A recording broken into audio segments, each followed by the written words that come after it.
You're listening to the Cyberwire Network, powered by N2K. This episode is brought to you by LifeLock. Not everyone is careful with your personal information, which might explain why there's a victim of identity theft every 5 seconds in the US. Fortunately, there's LifeLock. LifeLock monitors hundreds of millions of data points a second for threats to your identity. If your identity is stolen, a US-based restoration specialist will fix it, guaranteed, or your money back. Save up to 40% your first year by visiting lifelock.com/podcast. Terms apply.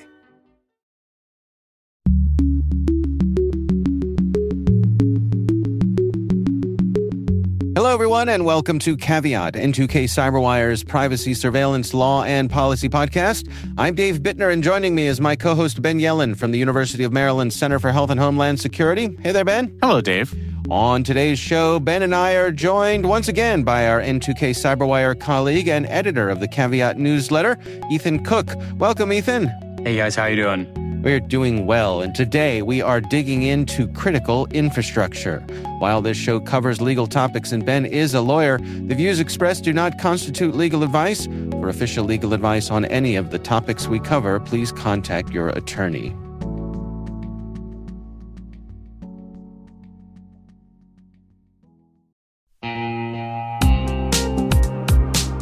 Hey everybody, Dave here. I've talked about Delete Me before, and I'm still using it because it still works. It's been a few months now, and I'm just as impressed today as I was when I signed up.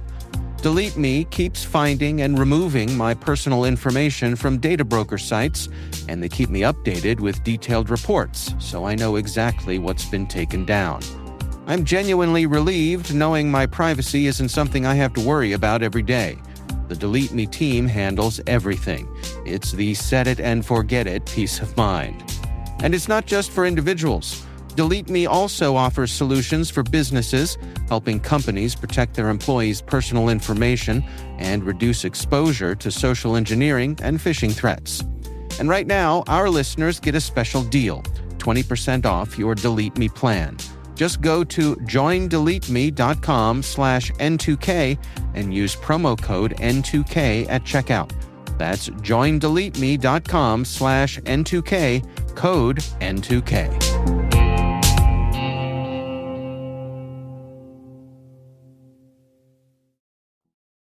All right, well, let's jump right in here. Critical infrastructure, I think. Let me start with some baseline stuff. I'll start with you, Ben. When you think critical infrastructure, what's the first thing that comes to mind? I think of the things that if they went down, we would be royally screwed. Okay. So how eloquent of you. Yep. Energy grid, anything relating to electricity, water supply, things that would slow down shipping routes, and networks, key networks and systems that our government and private institutions rely on to keep things running generally. Yeah. So that's what that's the broadest definition possible of critical infrastructure. Anything that in the absence of it working would cause noticeable catastrophic damage. Okay. Ethan, does that align with the research that you've been doing in preparation for today's episode? Yeah, I think so. And I think, it's one of those conversations that as the nation and technology has evolved, the definition of critical infrastructure has evolved, right? 10, 20 years ago, what we thought about in critical infrastructure has changed to what it is now, with increasing reliance on telecommunications, increasing reliance on semiconductors, increasing reliance on rare minerals. That has changed kind of fundamentally how we look at some of these sectors.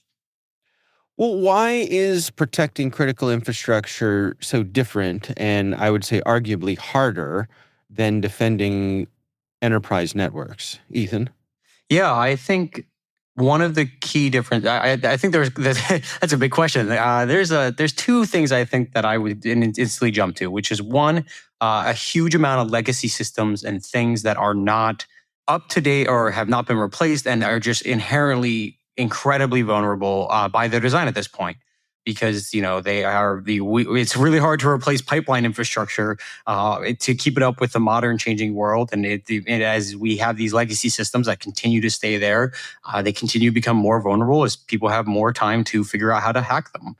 I think the other aspect of why they're really difficult, and while enterprise networks are obviously privately owned, a huge amount of critical infrastructure is privately owned within the U.S. And that makes regulating them increasingly hard. And because it varies dramatically over each sector, we can't just apply one broad sweeping stroke to cover every single critical infrastructure sector. It has to be a far more nuanced approach. The other thing to add is just because cyber criminals and malign actors know that the consequences of attacking our critical infrastructure are so large, that gives critical infrastructure added importance. It becomes a better, more ripe target for our adversaries, and therefore it becomes more incumbent upon us to protect it because they know that that's going to cause the most damage to us. Now, I think about probably, in my mind, the number one thing that people think about is probably keeping the lights on, right? The electricity, which, I don't know, I suppose you could argue maybe water is also important. Important things. But I think when the lights go out, there's an immediate sort of visceral response to that for all of us. And we are so blessed in this country that we have unbelievably reliable electrical service, right? That it is noticeable when it goes out. We tend to not even think about it day by day. But what I think about is how these legacy systems, as you said, Ethan, the turnover rate for some of these bits of equipment, these heavy machinery, are measured in decades, not years, which means in a lot of cases you have systems that were never designed with the internet in mind. Were never designed with that sort of connectivity in mind.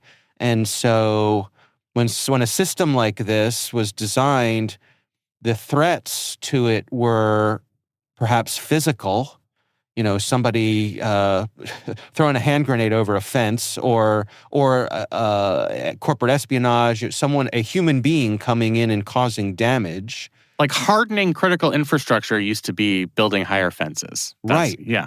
Right. And now, somewhere along the lines, for convenience, for cost savings, for all of these legitimate reasons, we have pretty much all of these systems are now hosed up to some kind of network, which inevitably leads to the internet. And so it makes the threat borderless. If I can come in and monkey with your electrical system and I don't need to be in your country to do it, that's a whole different game, right? Exactly. And I think on top of that, you have another aspect, another wrinkle to that difficulty is we have critical infrastructure is not bound by one state, right? There are companies that spread over multiple states. There are pipelines that go through multiple states. There are electrical grids that go through multiple states, right? So regulating and controlling that, being able to have an authority to go through that is really difficult, especially on a state-to-state level. And what one state may find acceptable, another state may not. And that makes this patchwork system all over the place and inherently very inconsistent with each other. And I think to your point, Dave, it just invites attackers to want to go after these things because they know if they can shut the lights off, if they can destabilize something, that has severe ramifications for the U.S. What do we suppose are the most pressing cyber threats facing critical infrastructure today? Yeah, so I think some of the most pressing cyber threats that I would instantly jump to is the first one that comes to my mind as an example would be SolarWinds and the wreaking, massive impact that had on infrastructure. And probably the second one after that would be CloudStrike. Now, CloudStrike was not a attack; that was a faulty patch that went out. But that impact shut down airlines for days. It was an absolute catastrophe. And the destabilization that did. And that was just not even from an attack. That's, we put out one bad patch, one thing that's not validated. And here are the ramifications of that. With SolarWinds, that was a faulty patch that got corrupted by, a supply chain attack that then spread down and impacted numerous services.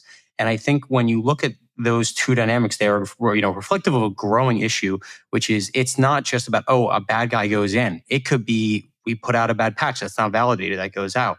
And both of those things have the capability of disrupting. And they are reflective of both China and Russia's intent to go after and kind of compromise these systems and target vulnerable infrastructure and sow disruption, as well as just even smaller nations. I think a really great example of an attack that disrupted a different form of critical infrastructure was the WannaCry attack that went after healthcare industry. Healthcare is absolutely critical infrastructure. If we can't treat people, that's a huge problem. And while WannaCry was incredibly short-lived, it made North Korea a ton of money in a short term and actively disrupted and harmed medical processes in the UK. Is ransomware still the biggest concern, or are we looking at other threats taking ransomware's place? I would say ransomware is still a huge concern. There has absolutely been a pivot on the ransomware side of concern over the past couple of years. I still think that phishing attacks are a huge aspect to ransomware that I don't think anyone has really solved, and I don't think it's going to be solved in the near term. I do think a different aspect that is kind of coming and growing, has really kind of taken off these past 5 years, is less of a cyber attack, but more so of a infrastructure support aspect, which is having the ability to, as we've become more technological, have a consistent access and supply to advanced semiconductors. As we've said earlier, every industry is now becoming increasingly reliant on technological components of advanced semiconductor material, and having that is almost essential to the modern world. And we saw after COVID, there was a huge issue and huge concerns regarding the U.S.'s ability to access it and our dependency on foreign made products. And that has been a huge pivot, both within this current administration as well as Biden's administration, to address that as a huge vulnerability.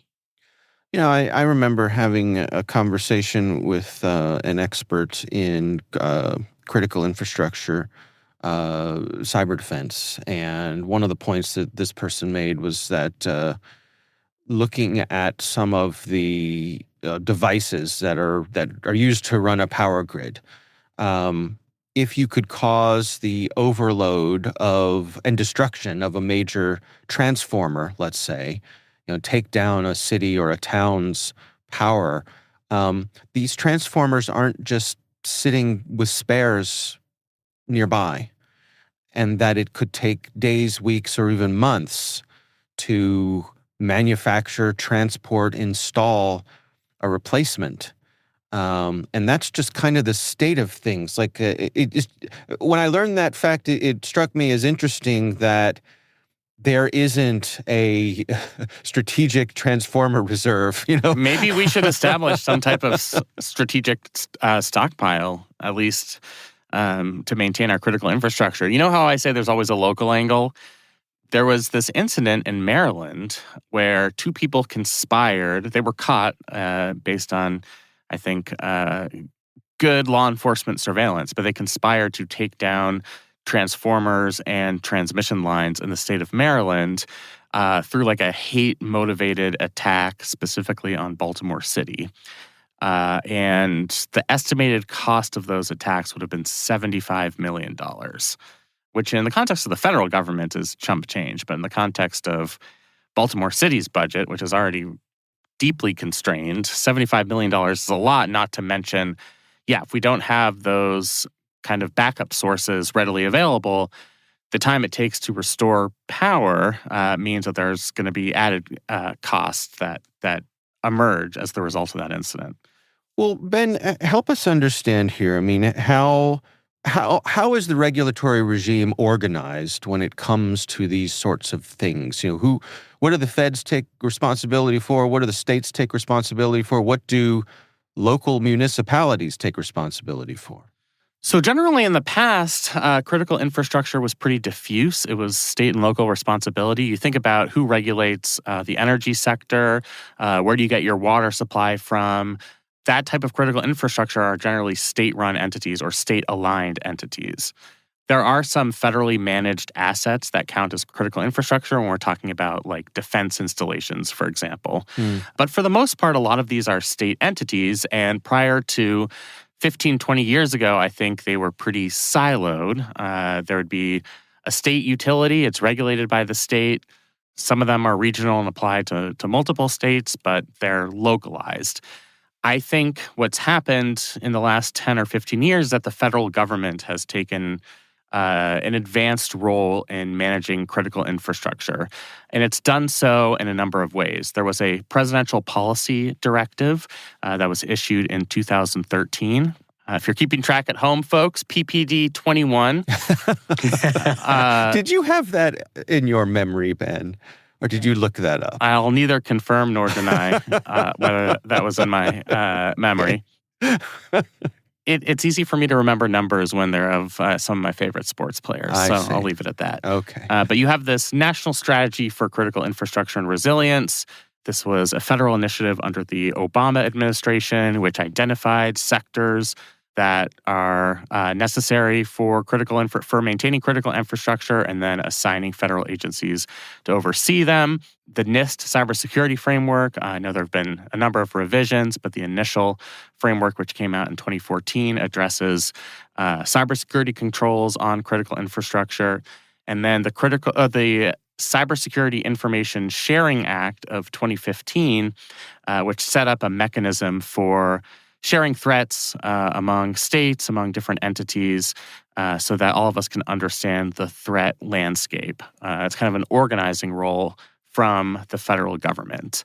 So those are the main federal authorities. Through those authorities, we've set up things like the Multi-State Information Sharing and Analysis Center, the ISAC, Joint Cyber Defense Collaborative, Supply Chain and Risk Management Program. Even the creation of CISA, which happened under the first Trump administration, was an effort to protect critical infrastructure, because I think that's just the source of federal concern about cyber attacks, is what happens if we lose our electricity, if we lose our energy supply, if we lose our water supply. So that's kind of what the federal government has done to take a more active role in regulating and protecting critical infrastructure over the past decade or so. Are election systems considered critical infrastructure? Ooh, that is a very loaded question, although... That's why I asked it. I know it shouldn't be. Let me reverse that. I think it should be. Yeah. Now, there are requirements, I think, in 98% of precincts nationwide that there be paper ballots as backup. So most election systems do not run solely on some type of computerized system. But given the importance of having reliable infrastructure for managing our elections and managing voting rolls, I would say that election systems should qualify as critical infrastructure. I'm wondering if you agree with that, Ethan, and I know this is a controversial subject.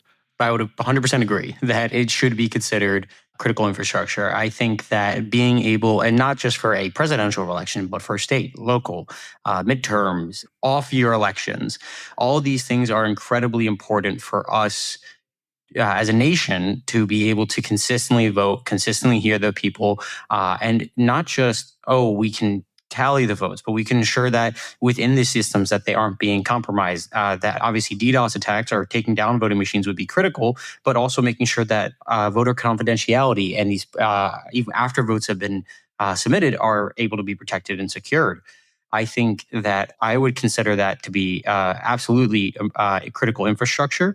And the conversation regarding that has been making it controversial, per se, is I think approaching it from the wrong perspective.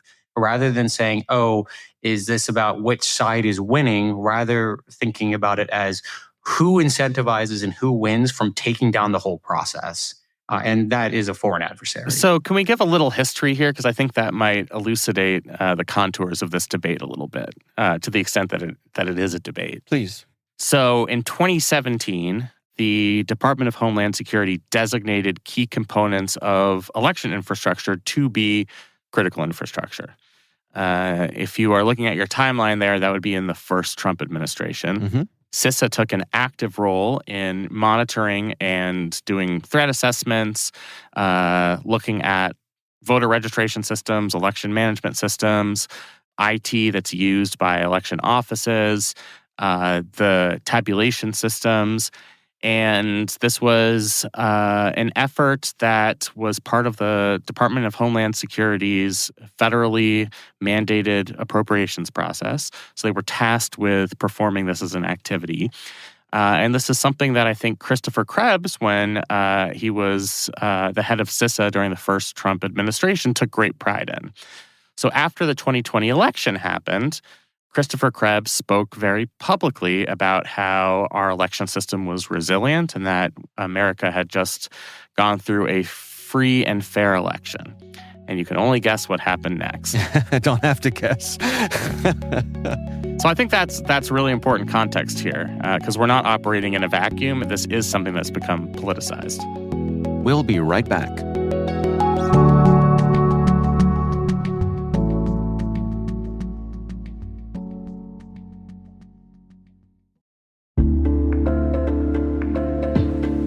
What's the common denominator in security incidents? Escalations and lateral movement. When a privileged account is compromised, attackers can seize control of critical assets. With bad directory hygiene and years of technical debt, identity attack paths are easy targets for threat actors to exploit, but hard for defenders to detect. This poses risk in Active Directory, Entra ID, and hybrid configurations. Identity leaders are reducing such risks with attack path management. You can learn how attack path management is connecting identity and security teams while reducing risk with Bloodhound Enterprise, powered by SpecterOps. Head to specterops.io today to learn more. SpecterOps, see your attack paths the way adversaries do.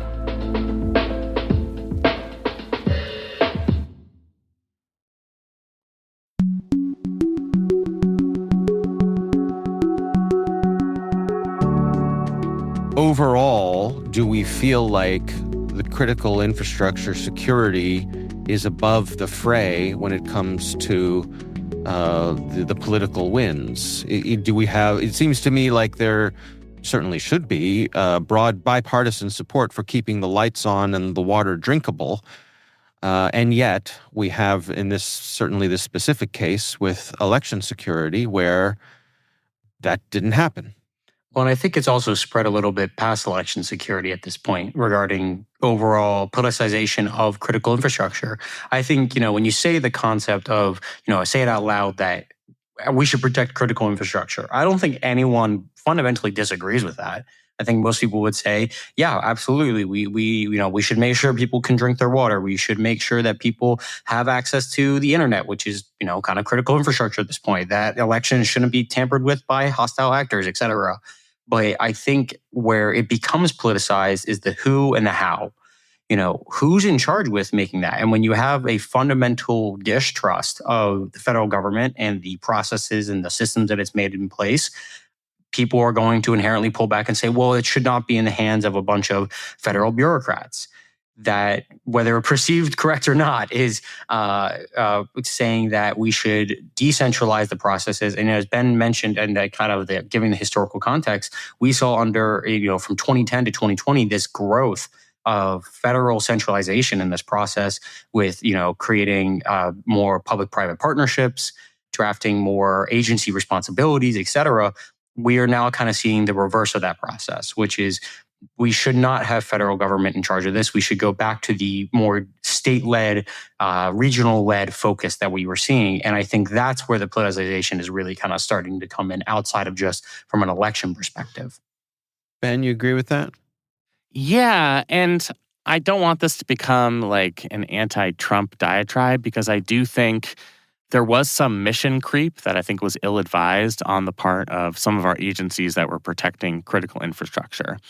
So, for example, I think the highest profile one is the role that CISA took in a public awareness campaign on election disinformation.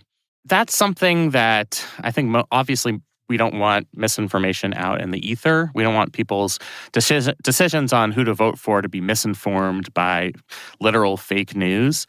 But I understand why that became politicized, because there were certain things that were tagged under that umbrella of election disinformation that turned out to either not be disinformation or at least be the source of political debate. So things like Hunter Biden's laptop or the lab leak theory. And I think that sowed some distrust among political conservatives against agencies like CISA and against efforts to regulate critical infrastructure, because it began to be associated with something that was fundamentally antithetical to the prospects of Republicans winning elections. So I understand the concern about that level of mission creep.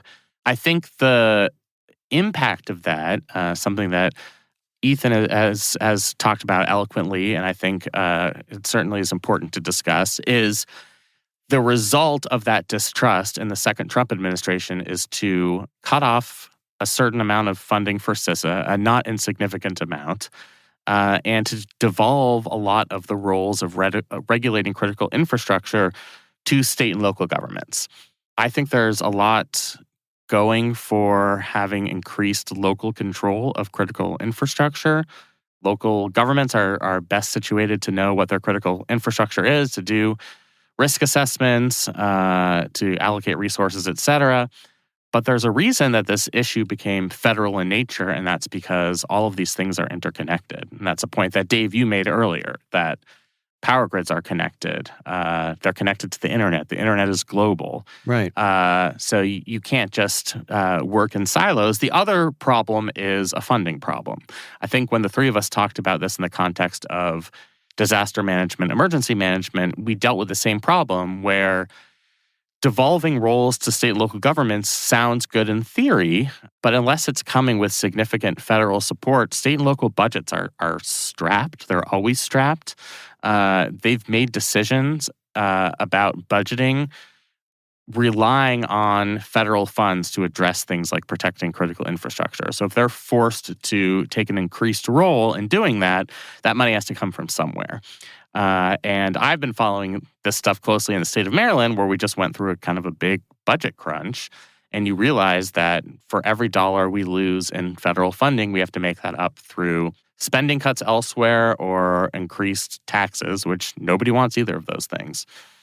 Sorry, that was a long answer. Help me clarify my understanding here, because the states are kind of more hemmed in than the feds are when it comes to their budgets, right? Like many states, if not most, have to balance their budgets? Yep, I think almost all of them. I think there may be one or two exceptions. In the state constitution, there's a requirement that the budget remain balanced. So I know the way it works in Maryland, we have a board of estimates. They give us the best picture on a periodic basis of the difference between our spending levels and the amount of income we're earning through taxation, and the legislature has to work with that and come up with a budget that is balanced. Federal government has not had a balanced budget since fiscal year 2000. At least until recently, there was an understanding that we're the world's global reserve currency. So we can take on a good deal of deficit spending without it necessarily hurting us that much. Now, that's a whole other separate economics conversation. Certainly in the last few years, increased government spending has caused increases in inflation, interest rates. So there are obviously costs to that. But in the context of spending for things that are critically important, like protecting our critical infrastructure, yes, the federal government does have more flexibility. They can deficit spend, and they've done so in every emergency of my lifetime. When COVID hit, and we needed to protect people's jobs and make sure that small businesses could remain above water until we could all go back to shopping at stores and restaurants, the federal government undertook massive deficit spending under the first Trump administration to keep our economy afloat. And frankly, it worked, especially relative to our peers across the world. So yes, there is far more flexibility at the federal level, which is one of the reasons that some role, at least in financing of these efforts, should belong to the federal government. Well, and I think another aspect of the flexibility the federal government provides is the centralization of just one group managing a lot of things. Right. when you have a bunch of state governments, states, to the decentralization aspect, and it's not just from a funding perspective, but from an education or a knowledge-based perspective, different states are going to have access to different resources from a personnel perspective about how they should handle these situations, what systems they should be looking at, what systems are the most vulnerable, keeping track of patches, et cetera. And having it previously all under CISA was a huge benefit because since it's so all privately owned, having that CISA being able to coordinate saying, okay, there is let's say a hypothetical, electrical company out in Pennsylvania who's seeing this. We know that an electrical company out in North Dakota has a similar structure. We should, coordinate efforts to make sure that we're not only universally kind of all on the same page, but we're being able to track various developments, making sure that companies are deploying patches, supporting them in deploying their patches, et cetera, because they do have a lot of legacy systems. And I think that was a huge argument to having it all under one banner. And to the point, to Ben's point, in terms of scope creep, I think under Biden there was a little bit of a scope creep that happened also with regarding of switching from voluntary requirements to mandatory requirements pretty quickly.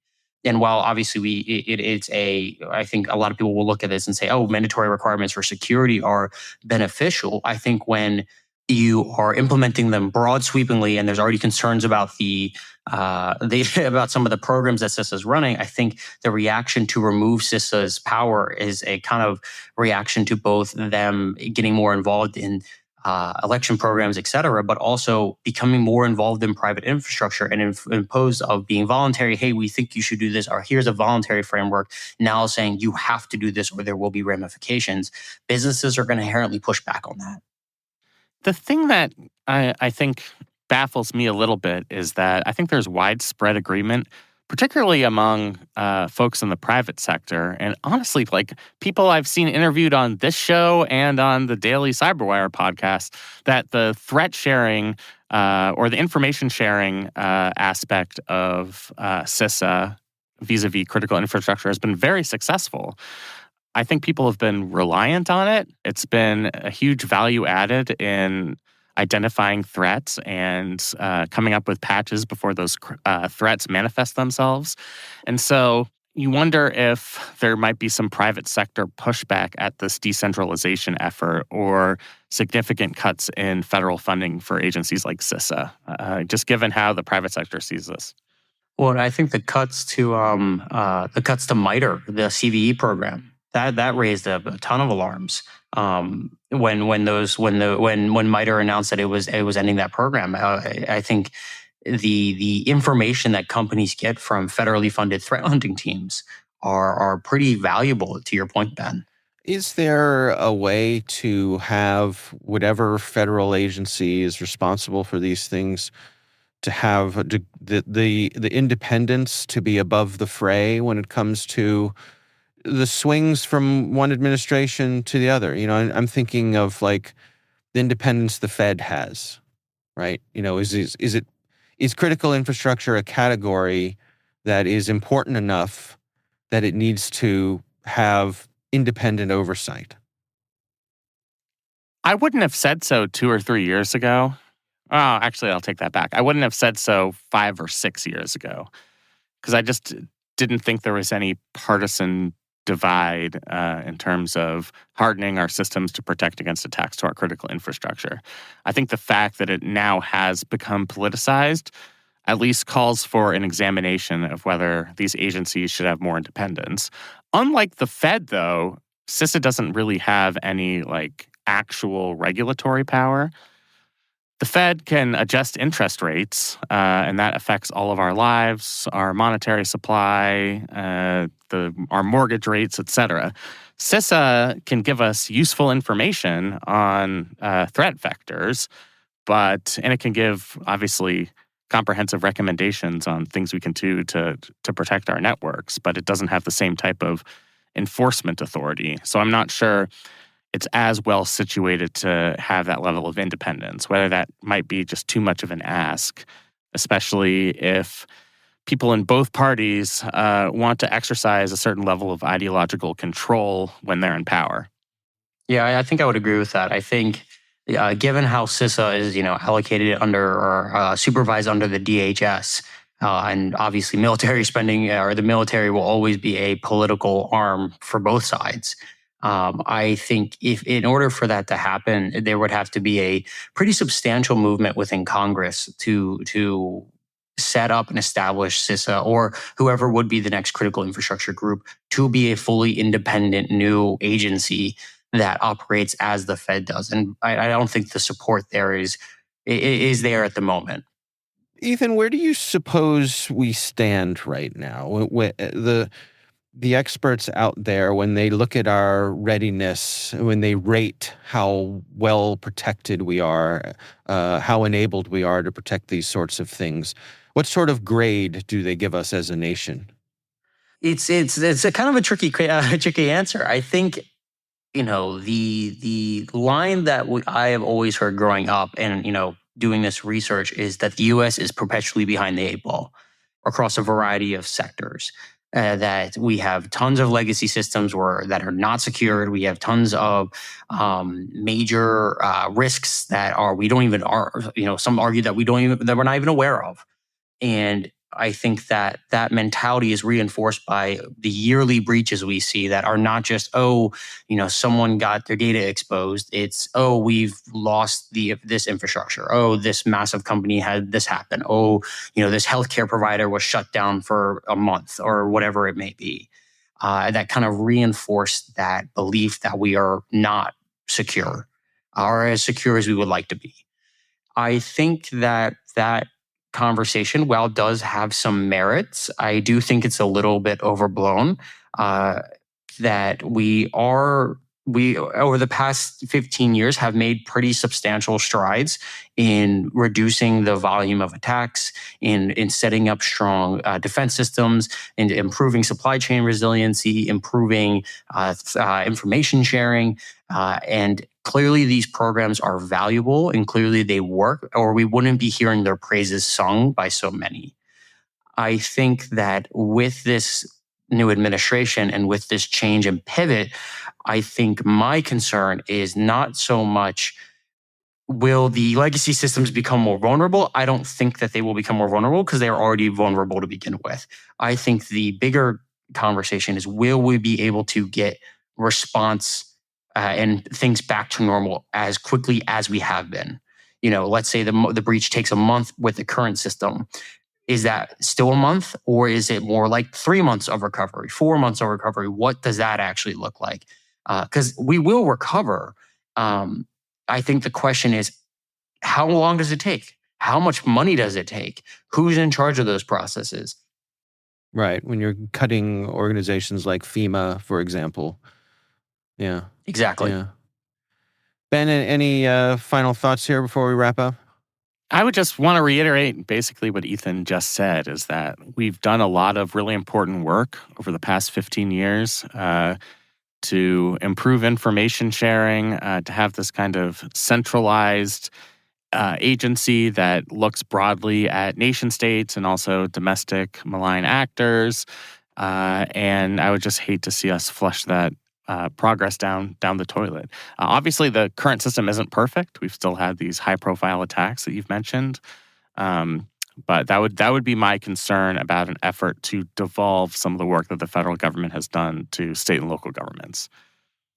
I will close with an anecdote that I heard once told by someone who was deep into incident response for critical infrastructure.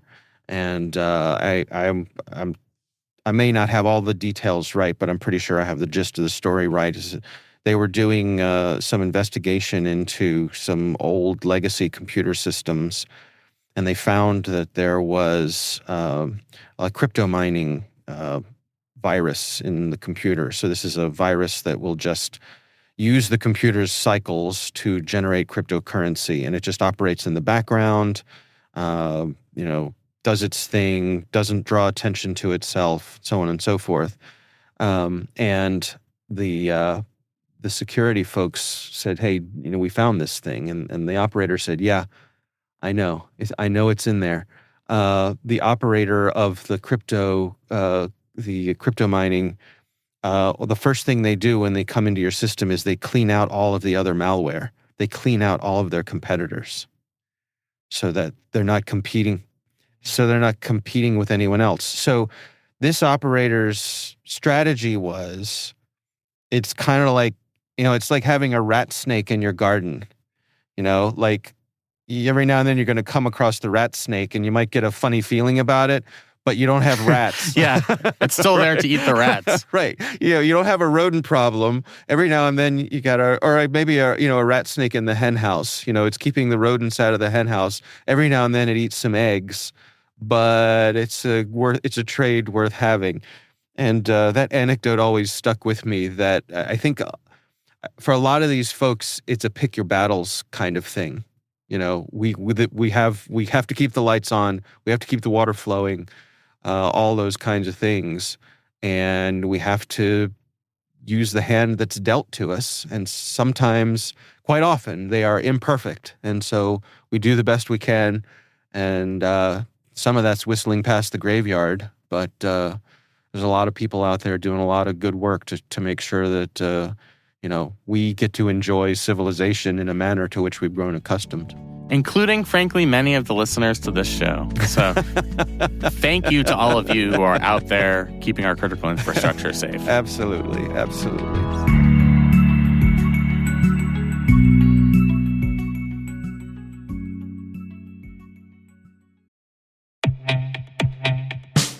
And now a word from our sponsor, SpyCloud.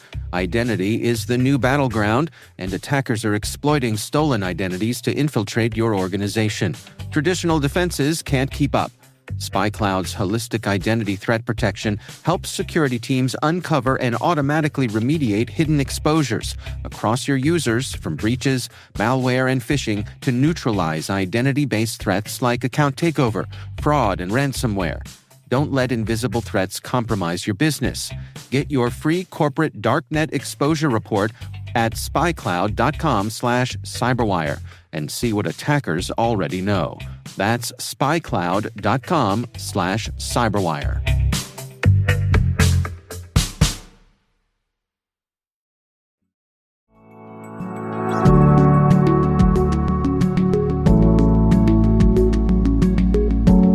All right, well, that is Caveat, brought to you by N2K Cyberwire. We'd love to know what you think of this podcast. Your feedback ensures we deliver the insights that keep you a step ahead in the rapidly changing world of cybersecurity. If you like our show, please share a rating and review in your favorite podcast app. Please also fill out the survey in the show notes or send an email to caveat@n2k.com. This episode is produced by Liz Stokes. Our executive producer is Jennifer Eiben. The show is mixed by Trey Hester. Peter Kilpie is our publisher. I'm Dave Bittner. And I'm Ben Yellen. And I'm Ethan Cook. Thanks for listening.